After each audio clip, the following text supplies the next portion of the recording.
Abra a sua Bíblia no livro de Eclesiastes, no capítulo 2. Nós vamos ler do verso 24 até o verso 26. Eclesiastes, capítulo 2, do verso 24 ao verso 26. Eclesiastes, capítulo 2, versículo 24 até o verso 26. A palavra de Deus diz assim: nada há melhor para o homem do que comer, beber e fazer que a sua alma goze o bem do seu trabalho. No entanto, vi também que isto vem da mão de Deus, pois separado deste, quem pode comer ou quem pode alegrar-se? Porque Deus dá sabedoria, conhecimento e prazer ao homem que lhe agrada, mas ao pecador dá trabalho, para que ele ajunte e amontoe, a fim de dar àquele que agrada a Deus. Também isto é vaidade e correr atrás do vento. Amém. Pai, ouvimos a Tua palavra, agora, Deus, precisamos entendê-la, precisamos que o Espírito Santo fale ao nosso coração, revelando a Tua vontade, revelando a verdade da Tua palavra, para que possamos viver de acordo com ela. Queremos ouvir e também praticar aquilo que vamos ouvir. Portanto, Deus, abrimos o nosso coração para ouvir a Tua voz nesse lugar e te pedimos em oração, fala conosco. Não estamos aqui interessados em filosofias desse mundo, em histórias, não é isso que queremos, mas ouvir a Tua voz é o que importa, é a Tua palavra que é o nosso alimento. E para isso, Pai, eu também entrego a minha vida ao Senhor, pedindo mais uma vez Tua graça, Tua misericórdia sobre mim, e a unção do Espírito Santo, para que debaixo desta unção eu possa ministrar a Tua palavra e todos nós sermos aqui abençoados por ela. É o que te peço orando com os irmãos, em nome de Jesus. Amém. Graças a Deus. Podem sentar, queridos. Amados, Eclesiastes, um livro de Salomão, um livro de sabedoria, daquele que recebeu de Deus essa sabedoria como um dom e usado pelo Senhor, ministrou palavras, escreveu livros, e deixou registrado para nós a vontade de Deus. E aqui estamos mais uma vez diante de um texto de Salomão. E aqui ele nos traz uma palavra que pode até suscitar dúvidas em alguns irmãos, porque ele fala sobre comer, beber, sobre se alegrar, ele fala sobre coisas que interessam, na verdade, a quase todo mundo, né? Então, muita gente anda atrás dessas coisas, comer, beber e se divertir. Quem não gosta disso, principalmente nesse mundo em que a gente vive atualmente, a indústria do entretenimento é uma das que mais cresce no mundo, As opções, as variações dessa indústria, do lazer, aquilo que há de bom para ser desfrutado, é o interesse da maioria das pessoas. Então, algumas pessoas vivem atrás disso, fazem disso o motivo da sua vida.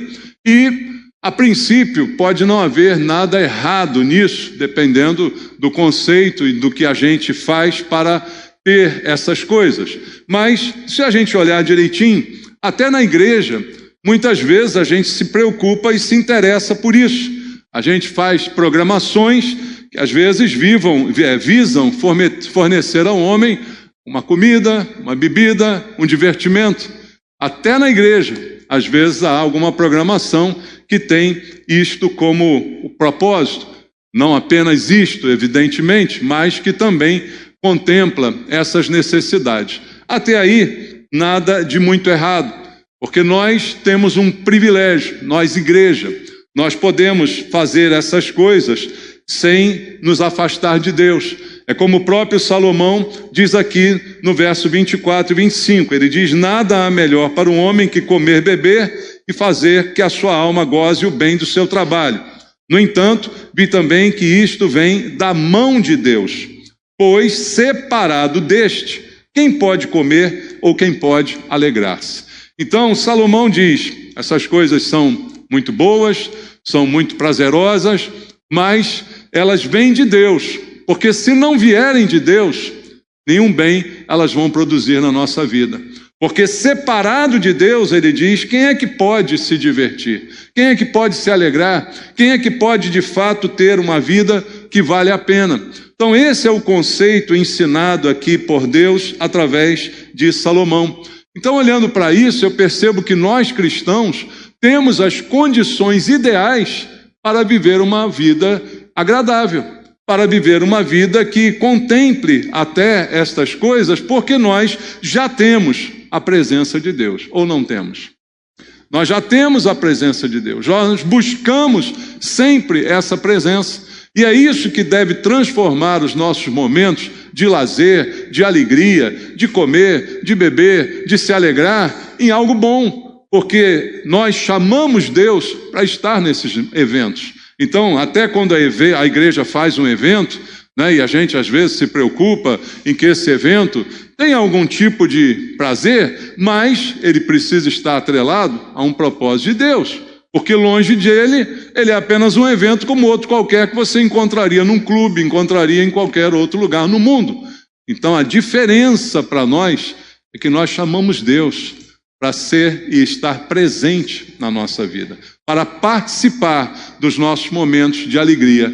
Porque longe desse, como diz aqui Salomão, quem é que pode se alegrar? Longe de Deus, quem é que pode ter prazer? Quem é que pode se divertir, como ele mesmo está dizendo aqui? Então, nós estamos com Deus e ele, então, nos dá as condições de desfrutar de essas coisas de forma lícita. Veja o que ele diz mais no verso 26. Porque Deus dá sabedoria, conhecimento e prazer ao homem que lhe agrada. Então, Salomão diz, você pode ter tudo isso apenas na presença de Deus, porque longe dele, você certamente não vai desfrutar de nada disso. É o que nós vemos hoje, pessoas que não têm Deus, vivem à busca dessas coisas, comer, beber e se divertir, comer, beber e se alegrar, não é? Mas só que separadas de Deus.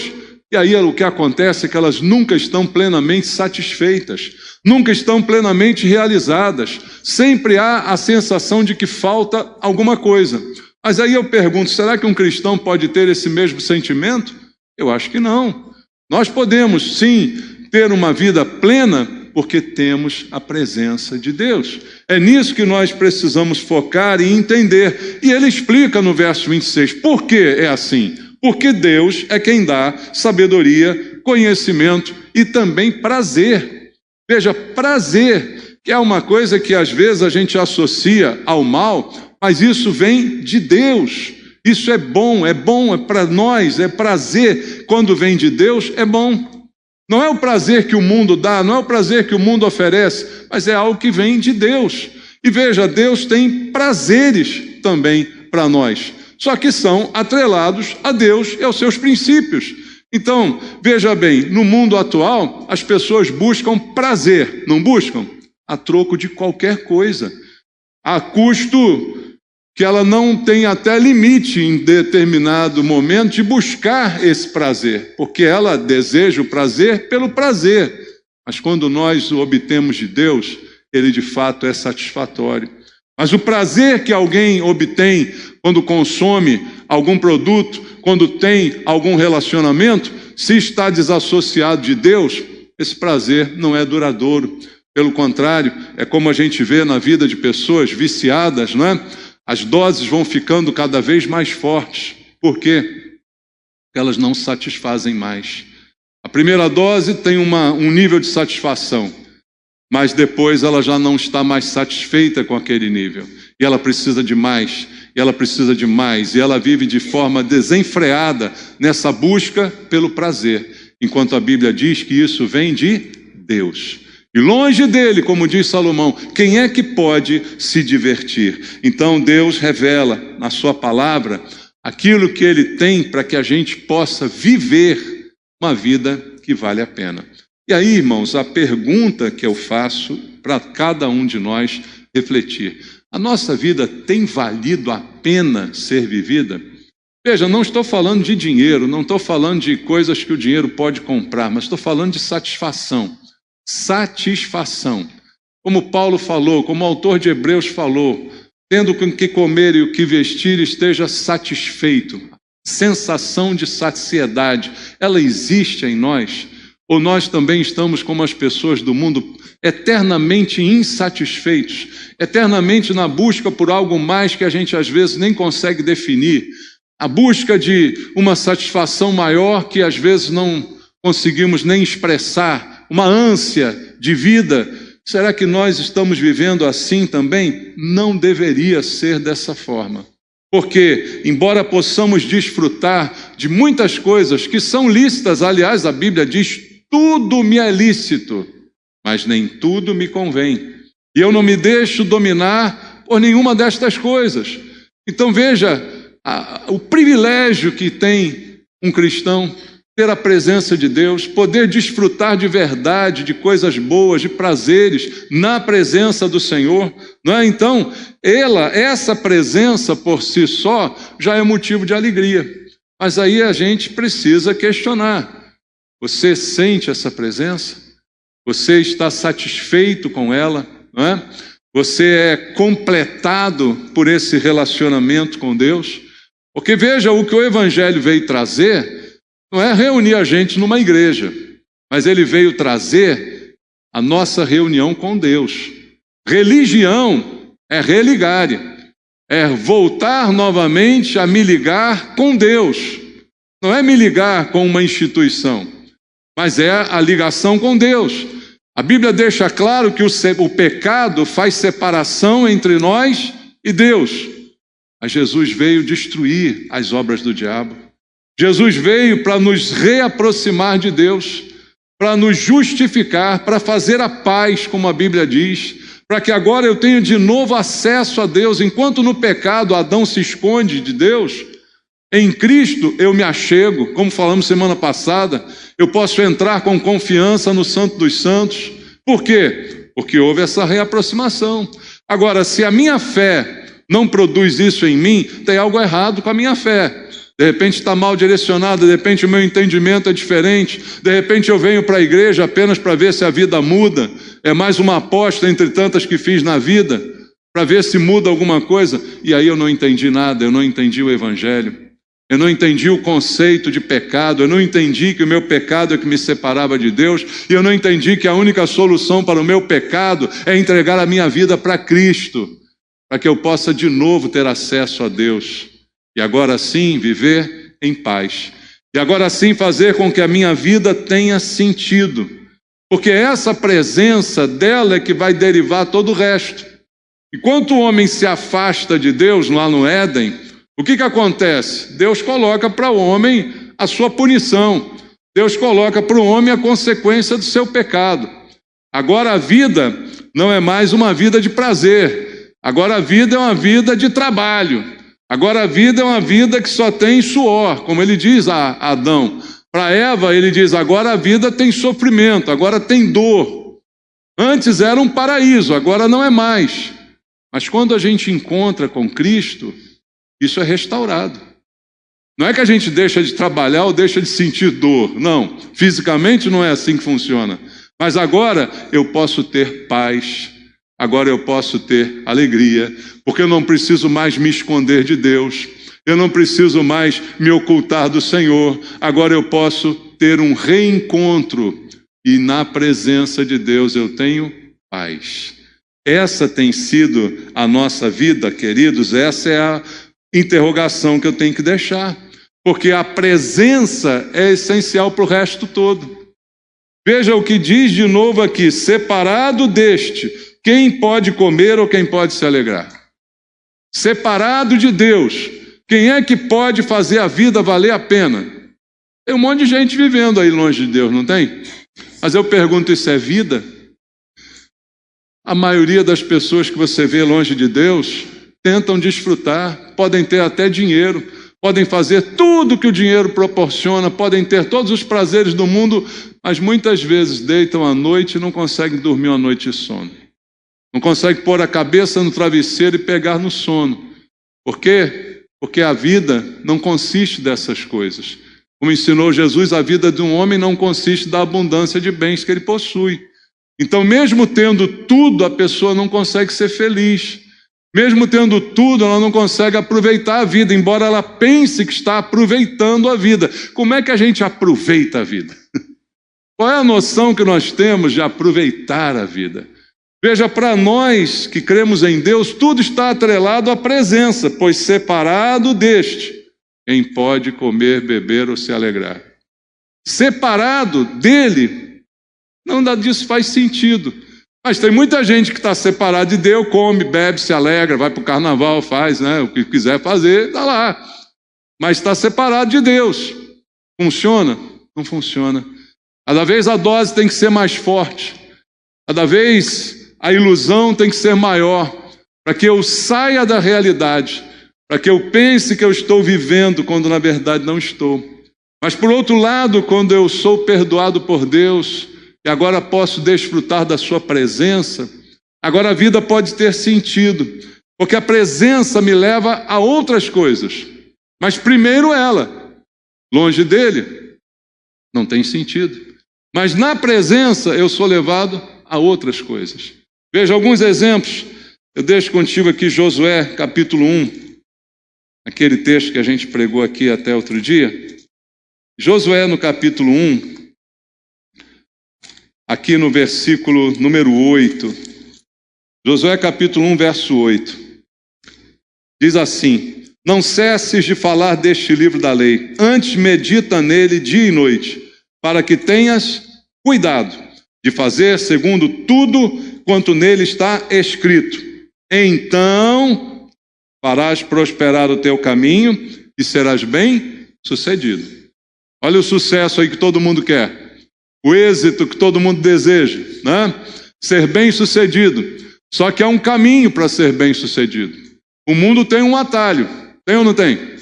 Você vai na banca de jornal não existe mais, né? Deixa eu usar outro exemplo aqui. Você vai na livraria, ainda existe livraria? Ainda existe algumas, né? Você vai na livraria, o livro que mais vende, autoajuda, é ou não é?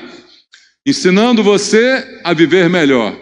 É o livro que mais vende, o best-seller, o sucesso, é o coach, né, que está na moda agora, te ensina a viver melhor, né? Te ensina uma fórmula de sucesso, para você ser bem-sucedido e ter a sensação, a minha vida está valendo a pena.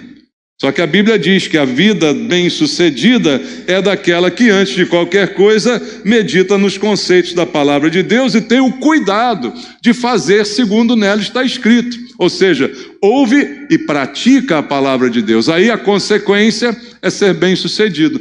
Então, para aquele que não tem Deus, praticar a palavra de Deus aí está mais longe ainda. Para aquele que não conhece a Deus, não desfruta da sua companhia, praticar aquilo que ele ouve, ele nem ouve. Aí há um abismo enorme, não é, sobre essas coisas, mas está escrito na Bíblia, é isso. Veja também o Salmo número 1, que diz praticamente a mesma coisa, né? No Salmo número 1, é dito aqui na bem-aventurança, né, de que o homem, né, que medita, que está na presença, né? Veja só como diz, Salmo número 1, versículo 1. Bem-aventurado, ou seja, feliz o homem que não anda no conselho dos ímpios, não se detém no caminho dos pecadores, nem se assenta na roda dos escarnecedores. Antes, ou seja, ao contrário, o seu prazer está na lei do Senhor, e na sua lei medita de dia e de noite, como Deus disse a Josué. Ele é como árvore plantada junto à corrente de águas, que no devido tempo dá o seu fruto, e cuja folhagem não murcha. E agora olha o final: e tudo quanto ele faz será bem sucedido. Olha o sucesso aí de novo, né? Mas para chegar lá tem um caminho, e o caminho, primeiro, é a presença de Deus. Segundo, ela me leva à obediência à sua palavra.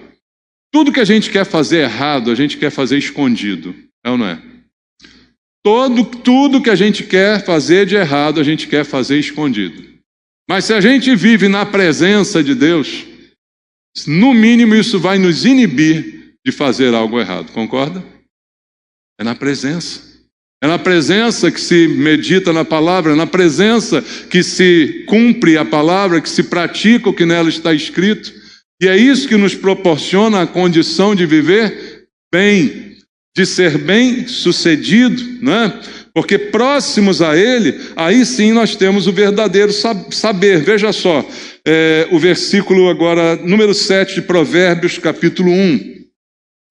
Provérbios, capítulo 1, versículo número 7. Também aqui um livro de sabedoria, não é?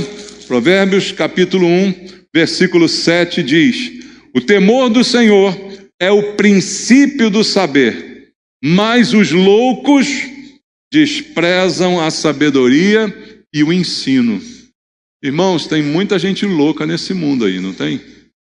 Que não sejamos nós, né? Porque o louco, ele despreza a oportunidade.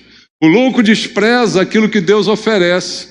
O que Deus ofereceu ao mundo? Deus amou ao mundo de tal maneira que deu seu Filho unigênito para que todo aquele que nele crer não pereça, mas tenha vida eterna. É um presente, é uma dádiva. Deus deu. Aí quando eu recebo aquilo que Deus deu, eu me aproximo dele. Aí a minha comunhão com ele é restaurada. E aí eu posso entender a sua palavra, posso buscar praticá-la. Agora, longe deste, quem é que pode viver? Longe deste, o que há para ser vivido? É como está aqui, é a loucura que despreza a sabedoria e despreza o ensino. E a maioria das pessoas hoje que estão nesse mundo, que se divertindo, ou achando que estão se divertindo, achando que estão aproveitando a vida, na verdade são loucas, irmãos, porque desprezam a sabedoria de Deus, desprezam os conceitos da palavra. Veja, ser cristão não é ser chato, irmão. Dá para a gente entender isso também? Às vezes a gente cai como igreja para outro extremo, né, de que ser cristão é ter uma lista de não podes no bolso. Você tem uma lista de não podes, né? Não posso isso, não posso aquilo, não posso isso, não posso aquilo.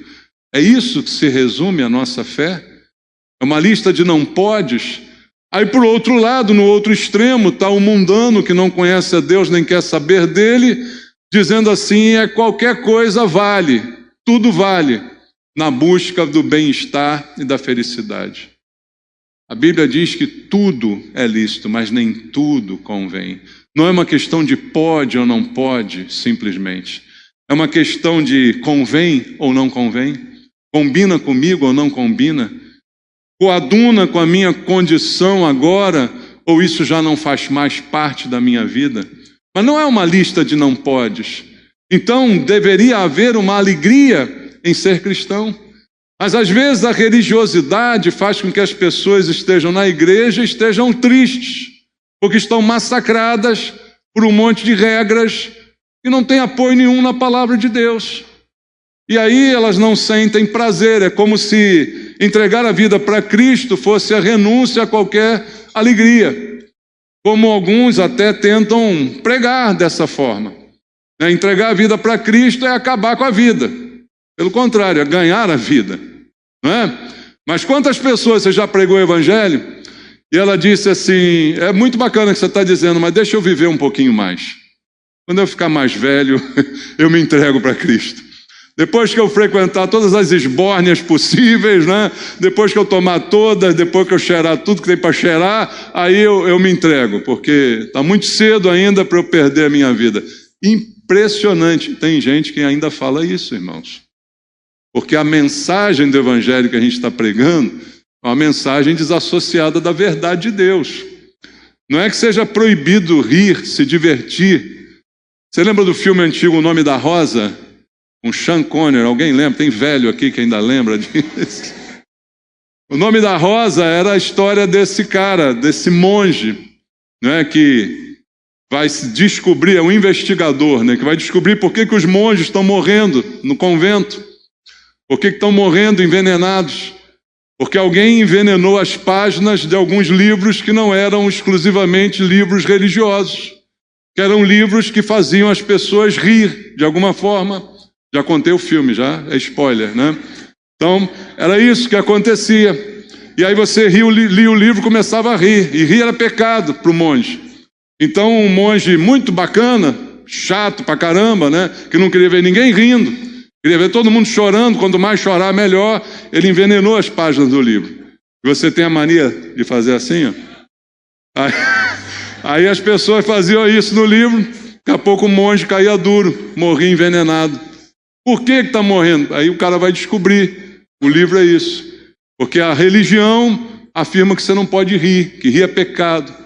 E para ser crente tem que ter cara feia, tem que ter cara murcha. Para ser crente você tem que ser sisudo, tem que ser carrancudo, tem que ser chato. Deus me livre desses crentes.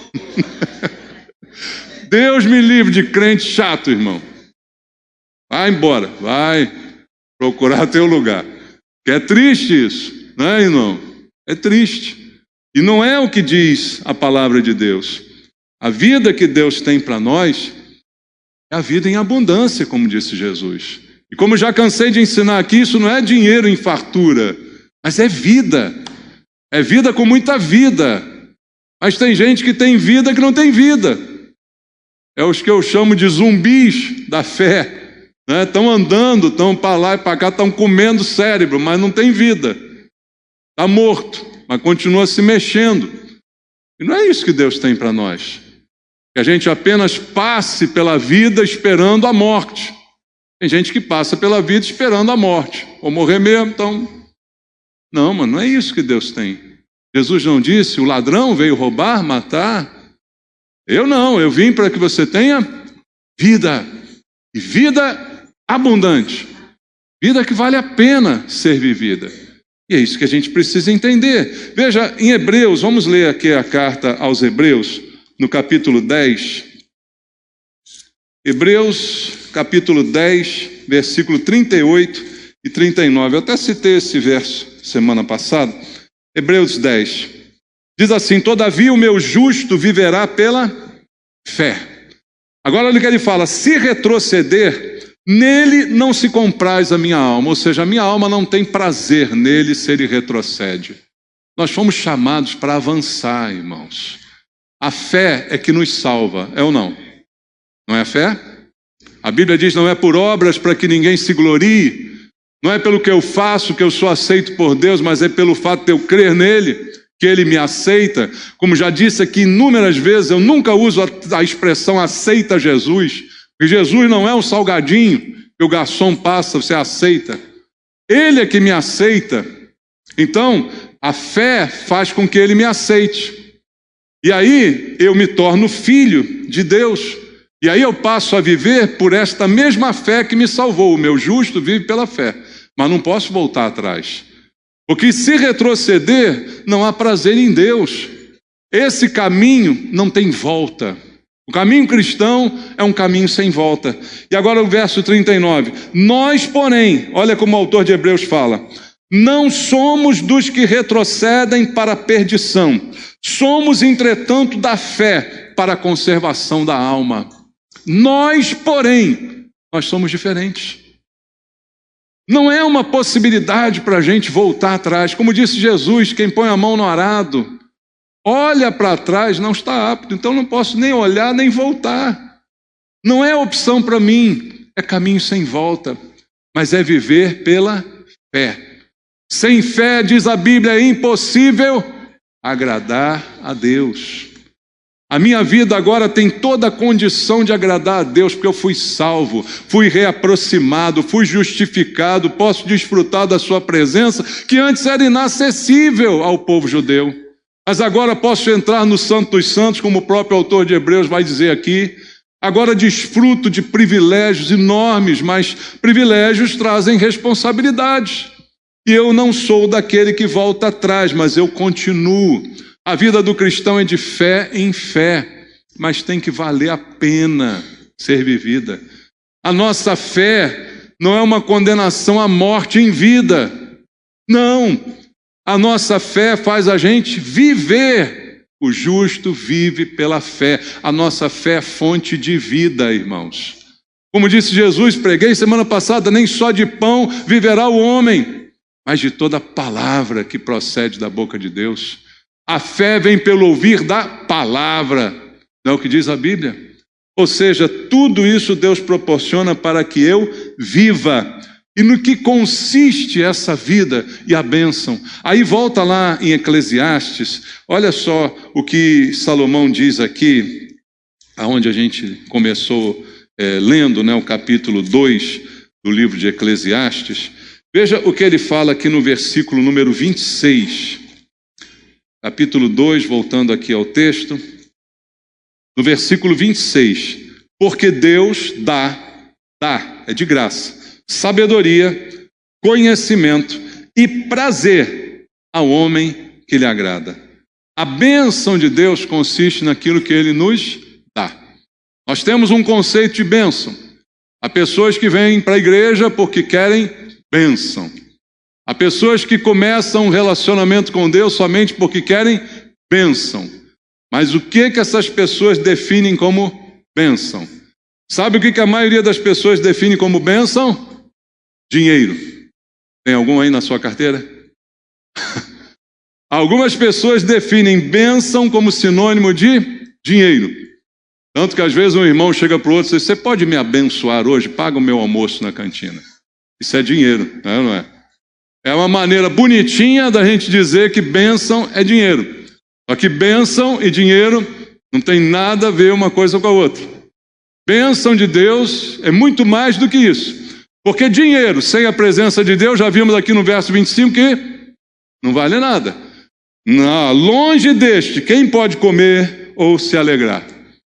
Vai comer na cantina com a bênção do irmão. Mas não está com Deus nessa história. Então, o que importa é a presença de Deus, e a bênção é aquilo que Ele dá, sim, mas não é sinônimo de dinheiro. E o que Salomão diz no verso 26 é que Deus dá sabedoria, conhecimento e prazer. O homem natural, o homem sem Deus, ele procura prazer, assim como nós também. Queremos, é bom ter prazer, mas ele procura de forma desenfreada. Ele procura prazer no consumismo, ele procura prazer no pecado, no vício, no sexo, não é que é onde muitos tentam encontrar o prazer, no sexo desenfreado, descompromissado, prazeres momentâneos e depois se transformam em tristezas permanentes. Por um momento de prazer, pessoas jogam a vida toda fora. Você já conheceu gente assim? Você conhece gente assim? Por um momento de prazer, ela joga tudo fora. Por uma carreira de cocaína, ela compromete sua vida, sua família, seu trabalho, ela joga tudo fora. Por um momento de prazer. Por uma noite de sexo ilícito fora do casamento, tem gente que joga sua casa fora, sua família fora, sua esposa fora, seus filhos fora. Onde estava a verdadeira felicidade, por um momento de prazer. Vale a pena? Coloca na balança. Porque não é isso que Deus te dá sabedoria. Deus te dá conhecimento, aí sim o prazer, que vem disso. Não desses momentos que nada tem a acrescentar. O homem natural corre atrás da felicidade. As pessoas buscam a felicidade. Só que a Bíblia diz que aquele que agrada a Deus, a felicidade o alcança. É como a Bíblia diz, as pessoas andam atrás da bênção, ainda mais quando pensam que bênção é dinheiro. Só que a Bíblia diz que as bênçãos me alcançarão. É completamente diferente do que a gente pensa. E esse próprio versículo 26, depois que Salomão diz isso, diz assim: mas ao pecador dá trabalho, para que ele ajunte e amontoe, a fim de dar àquele que agrada a Deus. Também isso é vaidade. Então veja, quem agrada a Deus, recebe. Recebe, irmãos. Recebe às vezes sem merecer, que é uma coisa estranha, né? Porque agrada a Deus. E aí recebe de Deus. Alcança. A bênção o alcança. Não ele busca ou corre atrás dela. Então a nossa vida cristã não é também para a gente viver buscando satisfação. Mas o que muitas igrejas ensinam? Campanha, campanha e campanha. Campanha para você fazer alguma coisa, para ganhar alguma coisa. Quase que para extorquir de Deus alguma coisa que Ele te dê. Porque a vida dessas pessoas é igualzinha à vida do mundo. Só que a carreira de cocaína delas é Deus. Elas usam Deus como se Ele fosse cocaína. Elas usam a religiosidade como se ela fosse algum vício que no final proporcione algum prazer. Não há relacionamento, não há entendimento. E as três bênçãos que Deus promove aqui e promete, aqui no verso 26, a sabedoria, o conhecimento e o prazer, de fato nelas estão tudo aquilo que a gente precisa. Tudo está resumido nesse texto de Salomão, porque a sabedoria é mais importante do que isso. Veja, Salomão, quando teve a oportunidade de pedir a Deus o que quisesse. Você viu o texto? Pede aí, Salomão. como alguém que encontra o gênio da lâmpada. Pede. Aí o que você pede? Dinheiro. O que a gente pede? Dinheiro. Salomão pediu dinheiro? Não. Porque ele pediu algo que é mais valioso do que dinheiro. Ele pediu sabedoria. Aí Deus, de troco, deu um dinheirinho para ele. Mas o que deu de mais importante foi a sabedoria. E ele recebe essa sabedoria de Deus, porque a sabedoria, ela me faz caminhar sem tropeçar. Você já viu gente que ficou milionário ganhando na Mega Sena? Você viu? De longe, né? Às vezes você vê de longe, na televisão. E já viu quantos ganharam e ficaram pobres de novo? É que isso não é muito divulgado, mas eu conheço gente. Ganhou, fez sucesso e tal, depois ficou pobre de novo. Porque dinheiro não resolve a vida de ninguém. Por que gastou tudo? Porque não teve sabedoria. Com sabedoria, o pouco vira muito. Mas sem ela, o muito se transforma em nada. E é a história que a gente tem visto. Então a sabedoria me faz caminhar sem tropeçar. Ela me dá sucesso naquilo que realmente eu vou empreender. Porque o princípio da sabedoria, vamos voltar lá em Provérbios agora capítulo 1, verso 7. Olha só, o temor do Senhor é o princípio do saber. Então, o princípio da sabedoria, uma das coisas que a sabedoria me dá em primeiro lugar, é que eu tenho que temer a Deus. É que eu não tenho que buscar só aquilo que eu quero, mas eu tenho uma responsabilidade para com Deus. Temor de Deus não é ter medo de Deus, mas é ter uma consciência de que eu tenho alguém a quem eu vou prestar contas. Prestar contas é muito importante. Então, esse é um princípio que vai trazer temor ao meu coração, que vai me deixar mais consciente, que vai me livrar de muitos males. E o conhecimento? Conhecimento é essencial. Veja aqui Provérbios 24. Vamos ler Provérbios 24, versículo 3 ao 5. Provérbios capítulo 24, do verso 3 ao verso 5 diz: com a sabedoria edifica-se a casa, com a inteligência ela se firma. Pelo conhecimento se encherão as câmaras de toda sorte de bens preciosos e deleitáveis. Mas mais poder tem o sábio do que o forte, e o homem de conhecimento mais do que o robusto.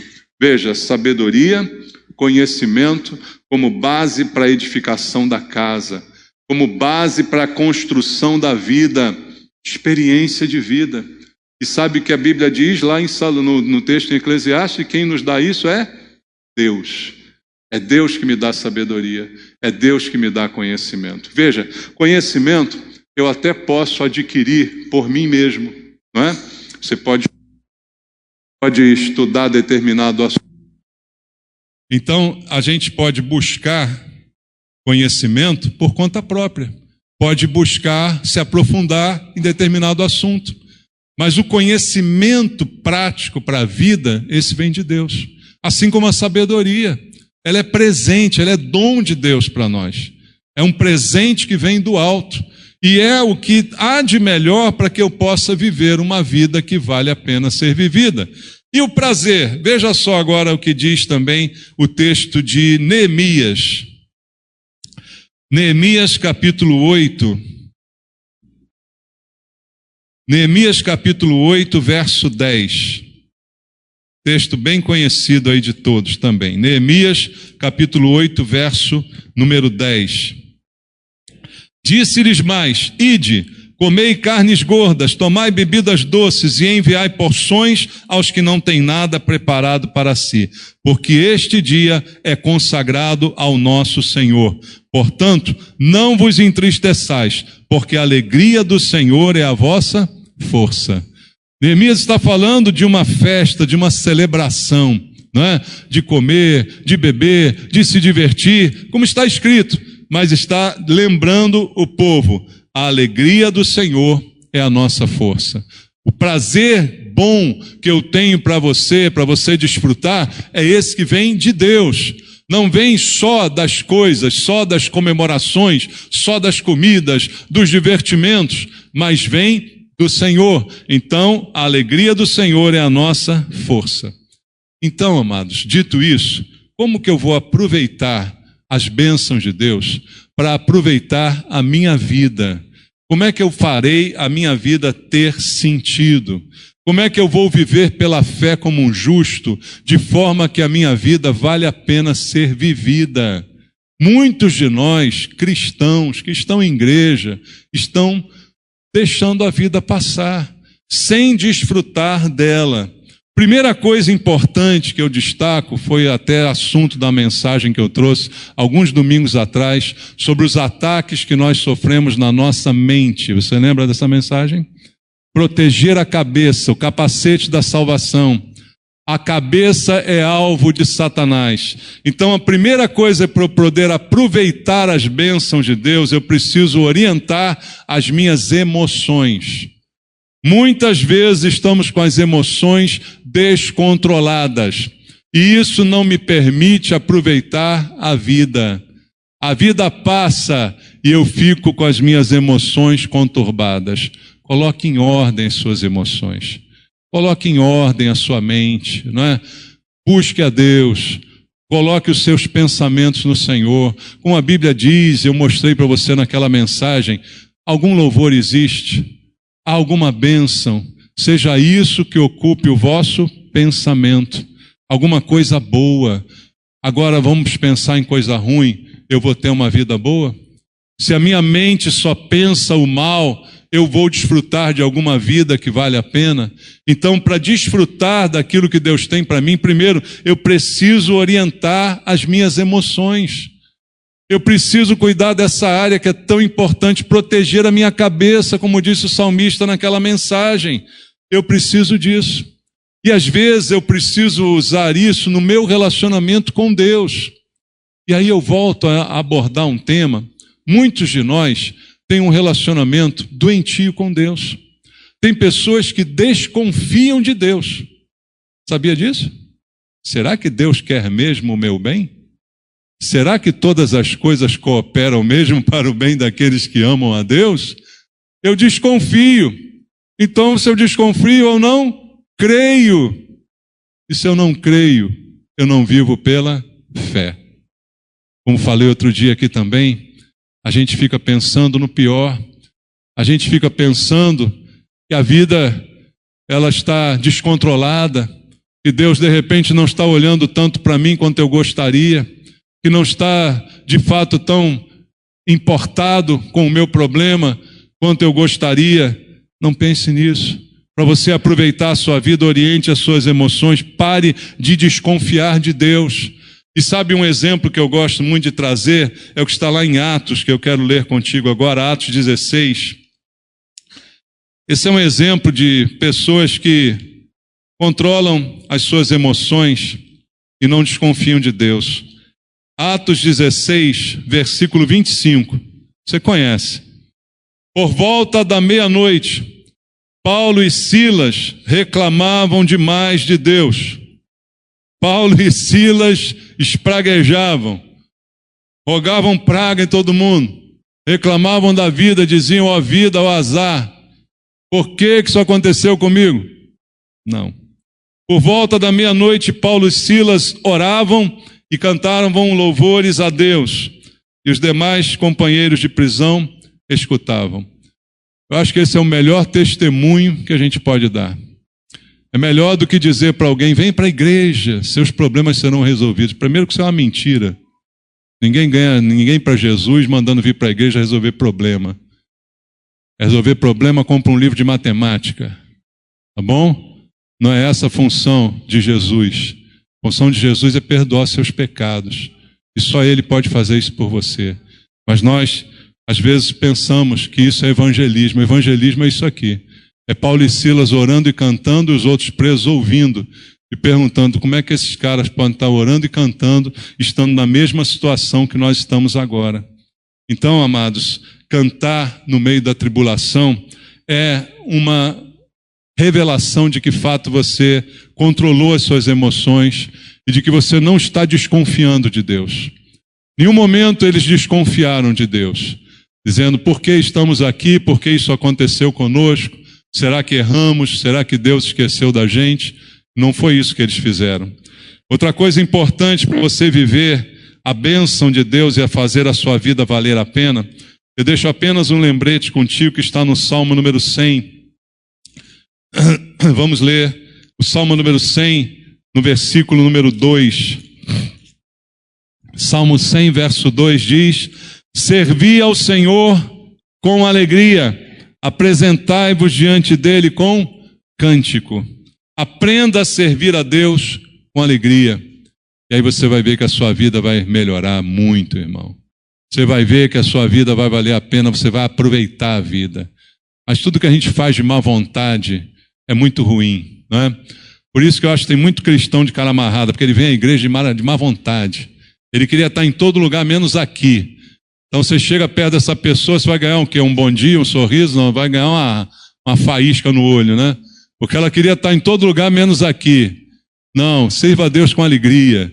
Esse é o dia que o Senhor nos deu. Vamos nos alegrar nele. Esse é o segredo, que não é segredo, que está revelado, está na palavra, não é? Essa é a direção que o Senhor tem para nós. E também digo a você, em Mateus capítulo 6, não menos importante, que nos ensinou Jesus, Mateus capítulo 6, versículo 33. Deus sabe que a gente precisa de todas estas coisas. Nós precisamos de bens, temos nossas necessidades, mas olha o que Jesus disse: buscai, pois, em primeiro lugar o seu reino e a sua justiça, e todas estas coisas vos serão acrescentadas. Sirva a Deus com alegria, busque a Deus em primeiro lugar, regule as suas emoções, não desconfie de Deus, sua vida vai melhorar, você vai aproveitar a vida. Essa é a vida que Deus tem para você. Goze do bem do seu trabalho, irmãos. Você viu o que disse aqui Salomão no texto inicial? Na presença de Deus, isso é melhor. Na presença de Deus, você pode desfrutar de verdade. Você trabalha para quê? Irmãos, eu sei, a vida está muito dura para muita gente, não é? Que vive às vezes com tudo contadinho. Mas pensa, para que você trabalha? É só para isso? Para mais nada? E pior são aqueles que têm até muito. E sabe o que fazem? Guardam dinheiro. Irmão, caixão não tem gaveta. Sabia disso? Caixão não tem gaveta. Quando você morrer, o dinheiro vai ficar aí. E os outros vão brigar por ele. Vão até sair no tapa, alguns. Mas não tem gaveta. E aí junta para quê? Para ter a sensação de segurança. Ah, essa segurança, irmãos. Essa segurança que muita gente quer. Ela não existe. Ela não existe. Você precisa confiar em Deus. É nele que está a nossa segurança. É nele que a gente pode simplesmente entregar e esperar. Então aproveite o fruto do seu trabalho. Aproveite aquilo que você tem feito. Claro, não vive irresponsavelmente, mas desfrute. Desfrute de alguma coisa que seja boa, que seja lícita, que seja prazerosa, não é? Tenha um hobby, tenha uma atividade. Ocupe a sua mente. Mente vazia não é a cabeça, não é a oficina do diabo, como dizem por aí. Então, faça diferente. Viva de uma forma diferente. E o que disse lá Salomão, voltando ao texto, é que o ímpio trabalha para juntar para o justo. Veja Provérbios agora, para a gente terminar. Provérbios, capítulo número 13. Provérbios 13, versículo 22. Provérbios 13, verso número 22. O homem de bem deixa herança aos filhos de seus filhos, mas a riqueza do pecador é depositada para o justo. Deus é o dono de todo ouro, de toda prata. Deus é o dono de todas as coisas. Eu não preciso ficar preocupado com essas coisas e perder a minha vida, como já vi tantos por aí, preocupados em ganhar, preocupados em guardar, e no final perderam tudo. Não viveram, não aproveitaram a vida de forma lícita. Tudo que é feito com o propósito de agradar a Deus é bênção. Agora, longe deste, quem é que pode se divertir? Longe de Deus, quem é que pode desfrutar algum prazer? Aí é como diz Salomão, aí tudo vira vaidade. Tudo acaba sendo vaidade. No sentido de que não tem valor, no sentido de que não tem essência, não tem conteúdo. A nossa vida tem que ser diferente, irmãos. Ser cristão é bom. Viver a vida cristã é bom. Viver na presença de Deus é bom. Aproveite a sua vida assim. Amém? Vamos orar? Vamos falar com Deus. Pai, muito obrigado por nós estarmos reunidos na Tua casa, ouvindo a Tua palavra, Senhor. Muito obrigado pelo conhecimento que vem dela, que é bênção de Deus, conhecimento, sabedoria e também prazer. Pai, que nós possamos ter prazer nessa vida. Mas prazer diante do Senhor, prazer diante da Tua presença, que nos leva a um conhecimento, a uma sabedoria, que certamente trará alegria para o nosso coração. A alegria do Senhor é a nossa força. Pai, eu te peço agora pelos meus irmãos, que talvez não estejam desfrutando daquilo que poderiam desfrutar, que talvez estejam com as mentes contaminadas, estejam com sentimentos errados no coração. Pai, eu te peço, limpa os nossos corações, limpa a nossa mente de tudo aquilo que não provém do Senhor, de tudo que não é bom, não é agradável, não é louvor. Tira isso do nosso coração, do nosso pensamento. Abençoa, Pai, o teu povo, dando alegria, que fazendo com que a gente entenda que a alegria no Senhor, de fato, é a nossa força. Ensina meus irmãos e a mim também, Pai, a aproveitar melhor essa vida, a vida que o Senhor nos deu, pelo tempo que temos aqui. Eu oro por isso, te agradecendo por tudo e abençoando os meus irmãos, em nome de Jesus. Amém. Deus te abençoe.